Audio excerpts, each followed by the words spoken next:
Okey. Bismillahirrahmanirrahim. Assalamualaikum warahmatullahi wabarakatuh semua. Waalaikumsalam warahmatullahi wabarakatuh. Okey, sihat semua? Sehat. Dah sedia nak belajar ke belum ni? Bagus.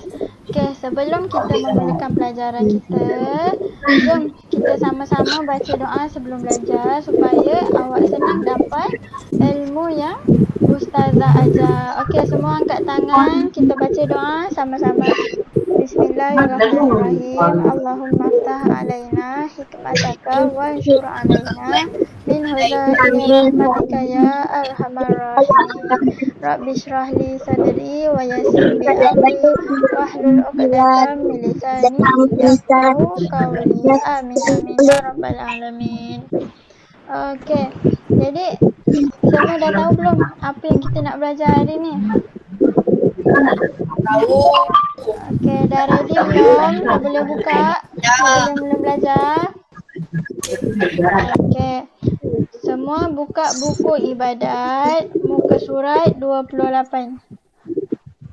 Dah. Bagus. Sekejap.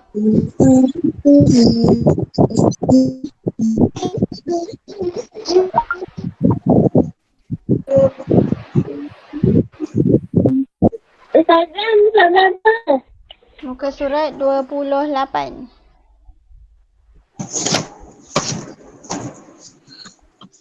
Okey. Dah ready belum? Boleh mula? Dah. Okey. Okey, good. Bagus. Okey, bismillahirrahmanirrahim. Kita nak belajar hari ni tentang apa? Rukun-rukun mandi wajib. Okey. Kita dah belajar sebelum ni kan tentang mandi. Tapi kita tahu tak kenapa tentang mandi ni sangat banyak skop dia? Siapa tahu? Okey. Macam ni.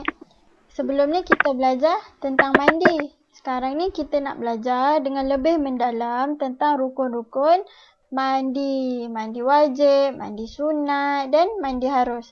Kita dah tahu simbolik tentang mandi ni adalah membersihkan jiwa kita, membersihkan diri kita daripada segala kekotoran. Tapi kita tahu tak sebenarnya mandi ni pula mandi ni juga satu simbolik tau. Untuk kita bersihkan rohani kita daripada jiwa yang kotor, hati yang kotor, hati yang hitam, yang suka hasad dengki dengan orang. Dengan cara apa? Dengan cara kita melakukan mandi sunat, mandi wajib dan mandi harus. Sebab itulah Allah ciptakan mandi ni ada banyak jenis supaya kita dapat muhasabah diri kita daripada segala yang kita lakukan. Okey, boleh. Dah ready belum nak masuk ke pembelajaran seterusnya ni? Okey. Aku selalu nak ucapkan terima kasih dan tahniah kepada semua anak-anak ustazah pada petang ni daripada awal PDPR sampailah sekarang. Tak pernah miss kelas yang Ustazah Izzati bagi, kelas yang Ustazah Rosia buat. Tak kisahlah dengan sesiapa pun cikgu, kalau ada kelas kita kena bagi komitmen yang bagus. Sebab Ustazah pun dekat rumah juga, awak pun dekat rumah. Kita kena berusaha untuk menimba ilmu walaupun dengan keadaan yang sekarang ni. Okey, kita fokus kepada yang pertama iaitu rukun-rukun mandi. Siapa yang nak baca rukun-rukun mandi wajib ni? Kena jadi hasilnya dah boleh. Ya Allah, dah boleh boya. Kalau tak nak cakap tutup mic. Okey. Siapa? Okey, tak ada siapa yang volunteer kan? Zofirin baca rukun-rukun mandi wajib. Kita. Ya. Nampak tak? Baca semua Ya, baca semua. Nampak? Yang pertama apa? Mama. Niat. Hai. Okey, apa lagi yang kedua tu? Kalau tak nampak boleh tengok kitab muka surat 28. Bawah sekali, rukun-rukun mandi wajib. Dia ada 3. Apa dia? Yang pertama, niat. Yang kedua, menghilangkan najis pada badan sebelum mandi. okey, yang ketiga, menyampaikan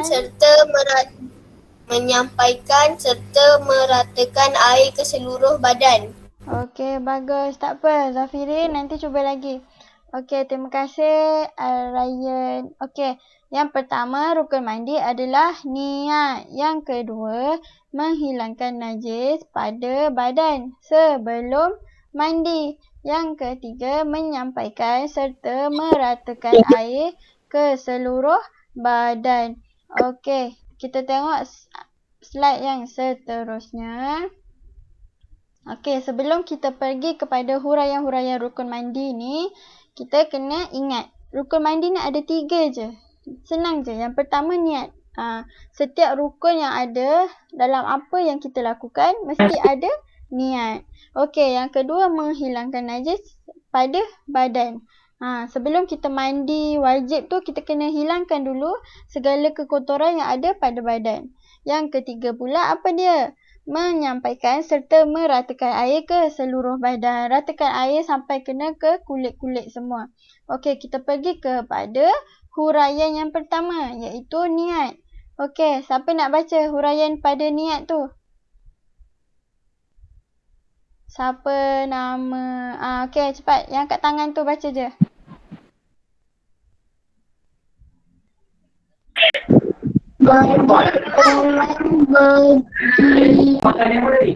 Yang niat. Bagi orang Berjunub. berjunub artinya ialah Mengangkat junabah. mengangkat junabah atau hadas besar. Okey, lagi satu. Hendaklah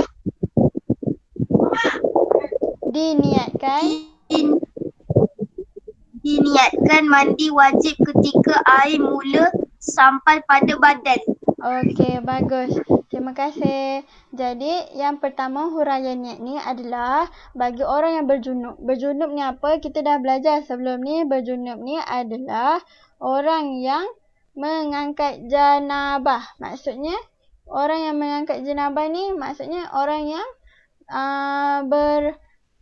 bersama antara suami dan isteri. Itu yang dinamakan junub atau hadas besar. Maksud hadas besar ni macam awak kalau yang perempuan uzur, keluar darah haid, itulah yang dimaksudkan dengan mengangkat hadas besar. Dan hendaklah diniatkan mandi wajib ketika air mula sampai pada badan. Maksudnya, bila kita dah hilangkan segala kekotoran yang ada pada badan, kita dah gosok, kita dah sental daki-daki semua ni, rambut ni kita dah kenakan dekat air, tangan sampailah ke kaki, lipat-lipat kaki ni kan. Kita dah ratakan, lepas tu masa nak air sampai dekat kepala ni, sambil kita letak air kat kepala ni, kita niatkan sahaja aku mengangkat hadas besar kerana Allah Ta'ala. Okey, masa kita nak niat tu dalam hati sahaja. Sebab dekat tandas kan, takkan kita nak cakap kuat-kuat. Tapi kita cakap dalam hati sahaja. Sahaja aku mandi wajib. Sahaja aku mengangkat hadas besar kerana Allah Ta'ala.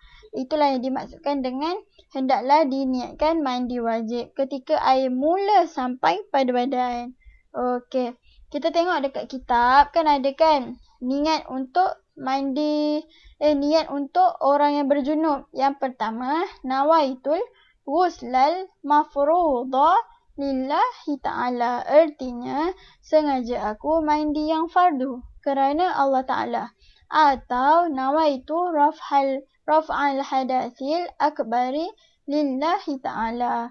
Artinya sengaja aku mengangkat hadas besar kerana Allah Ta'ala. Tapi di antara dua-dua lafaz niat ni, semua majoriti biasanya diorang akan guna niat yang kedua. Tapi tak ada masalah. Nak guna lafaz niat yang pertama boleh. Nak guna lafaz niat yang kedua pun tak ada masalah. Pun sama sahaja. Okey, tengok dekat info tu. Kat kitab, mandi wajib yang tidak disertakan niat adalah tidak sah. Yang ini tidak terangkat hadas besar. Yang kedua, niat adalah lintasan dalam hati. Macam yang Ustazah cakap tadi. Niat ni adalah lintasan dalam hati. Lepas tu lafaz niat dibaca di mulut dengan lafaz tertentu. Tak perlu baca kuat-kuat. Macam kan kat dalam tandas kan, tak perlu baca kuat-kuat. Nawaitu raf'al hadasi akbari lillahi ta'ala. Macam awak belajar kat sekolah kan. Tak perlu. Cuma baca sekadar mulut bergerak. Maksudnya asalkan awak dengar sendiri. Nawaitu raf'al hadasi akbari lillahi ta'ala. Macam tu sudah memadai. Lepas tu masa nak sampaikan dekat kepala, dekat badan tu, baru kita niat dalam hati. Sengaja aku mengangkat hadas besar kerana Allah Ta'ala. Okey, jelas? Okey, bagus. Pandai anak Ustazah. Okey, kita pergi kepada huraian yang seterusnya, iaitu menghilangkan najis pada badan sebelum mandi. Siapa nak baca?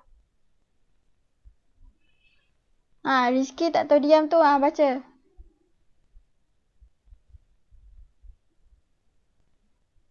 Yang mana? Yang kotak purple tu. Huraian dia, baca yang huraian. Huraian? Kat saya punya slide ni. Kat saya punya slide ni. Itu. Nampak tak? Nampak. Baca. Apa ya? Jika ada najis aini. Jika ada najis aini pada badan. Pada badan. Ia hendaklah dibuang. Ia hendaklah dibuang dan dibersihkan. Bersihkan terlebih dahulu. Okey, pandai. Terima kasih Rizky. Yang baru masuk ni tolong buka kitab ibadat muka surat 29. Kita nak belajar tentang huraian rukun-rukun mandi wajib. Okey, apa yang Rizky cakap tadi, jika ada najis aini pada badan kita, ia hendaklah dibuang dan dibersihkan terlebih dahulu. Apa yang dimaksudkan dengan najis aini ni? Najis yang kelihatan. Kita boleh nampak najis tersebut. Contoh tahi cicak kena pula dekat kita punya badan. Kita buangkan, kita bersihkan dulu. Ataupun kita tengah belai-belai kucing kan, tiba-tiba kucing kencing kat kita. Kucing berakkan kita. Itu yang dimaksudkan dengan najis yang kita boleh nampak. Contoh lain macam darah, nanah, maksudnya kan, tahi dan lainnya. Ia hendaklah dibuang dan dibersihkan terlebih dahulu. Okey, jelas? Jelas. Okay. Jelas. Yang ketiga pula, kita tengok yang ketiga, menyampaikan serta meratakan air ke seluruh badan. Cuba siapa yang nak baca? Zahirul? Muka surat berapa cikgu? 29.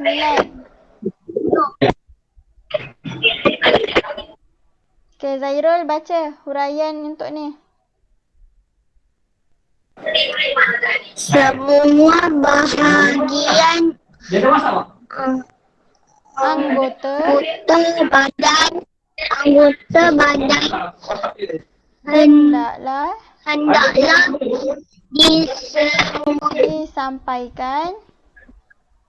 disampaikan air. Okey, pandai. Terima kasih Zahirul. Jadi untuk huraian tentang sampaikan air ke seluruh badan adalah semua bahagian anggota hendaklah disampaikan air. Maksudnya, Zahirul, tutup mic Zahirul. Okey. Jadi maksudnya setiap anggota badan kita kat kepala, muka, celah-celah ni kan ada bulu ni, bulu kening, bulu hidung, bulu ada lelaki, ada misai, janggut, lagi apa? Bulu ketiak dekat badan ni. Apa-apa segala lelipat yang ada dekat badan ni, setiap anggota kesemuanya hendaklah meratakan sampai pada air. Pastikan air tu kena dekat kulit kita. Gosok betul-betul. Ya, perempuan rambut panjang kan. Gosok betul-betul sampai kena ke kepala kulit. Itulah yang dimaksudkan dengan meratakan air ke seluruh badan. Okey, kita tengok contoh yang Ustazah boleh bagi kat sini.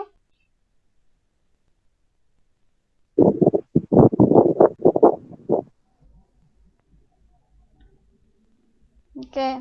Kita tengok kat situ. Bulu pada kaki yang pertama contoh kan. Yang selalunya yang bulu lebat kat kaki ni lelaki tapi perempuan ada juga.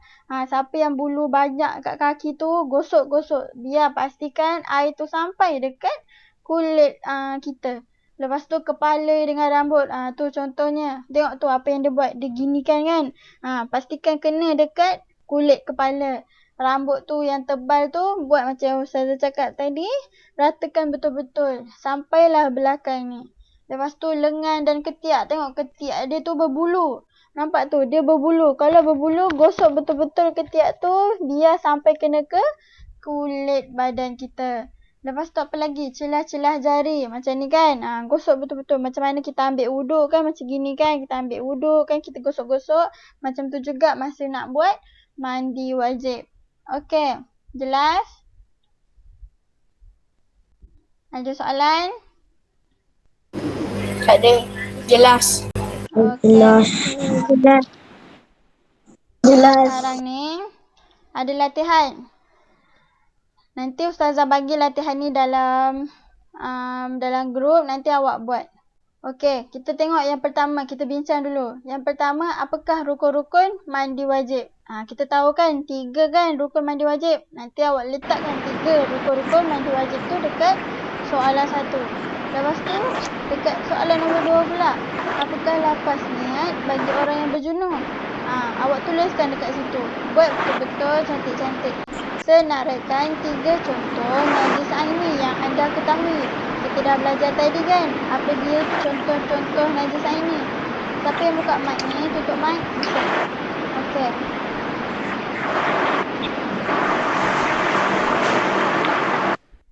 Okey. Okey, kita dah belajar tadi. Contoh-contoh najis aini banyak. Tapi Ustazah nak letak 3 sahaja. Lepas tu soalan yang keempat ni kebat. Dia tak ada dalam buku tapi awak gunakan akal fikiran awak untuk jawab. Okey. Kalau bagi Ustazah, soalan yang kebat ni lah adalah bonus untuk awak dapat markah. Sebab dia bukan fakta. Dia pendapat semua orang. Kalau awak bagi pendapat awak pun dikira betul. Asalkan walaupun benda tu salah tapi dikira betul. Sebab awak mencuba membuat jawapan yang di luar fikiran awak. Di luar kotak. Okey, kita tengok soalannya. Ali terlupa hendak menyampaikan air ke telinganya ketika mandi wajib. Masa mandi wajib tu, Ali terlupa nak sampaikan air kat telinga. Dia lupa nak gosok-gosok, lupa nak ratakan air ke seluruh telinga. Lepas tu, soalannya, sah ke mandi tersebut? Lepas tu, apa yang perlu dilakukan oleh Ali? 3 markah yang Ustazah berikan dekat situ. Jadi, nanti tolong buat soalan ni dekat buku. Nanti Ustazah bagi dekat dalam grup. Tolong siapkan. Lepas tu hantar dekat Ustazah macam biasa. Personal. Boleh? Boleh. Semangat ke tidak ni? Penat ke banyak kerja sekolah Dah tak ada dah kerja. Apa? Banyak kerja sekolah? Dah siap semua. Okey, bagus. Dah siap semua. Okey, macam tu lah. Okey. Kita ambil gambar dulu. Ambil gambar dulu, buka kamera. Okey. 1. Okey.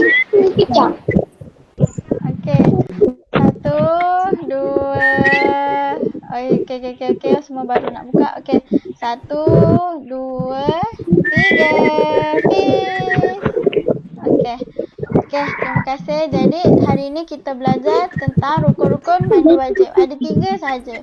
Tolong ingat dan hadamkan pada diri awak masing-masing. Sebab ilmu yang kita belajar ni kita akan amalkan dalam kehidupan seharian kita. Jadi sebelum kita akhiri pembelajaran kita membacakan tasbih kafarah dan surah Wal-As dulu. Bismillah ya pula. Subhanakallahumma wa bihamdika asyhadu an la ilaha illa anta astaghfiruka wa atubu ilaik.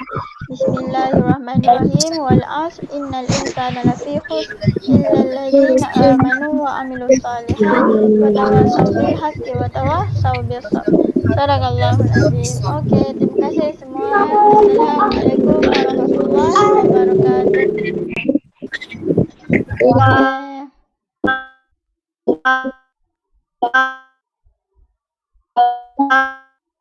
Siapa nak live je.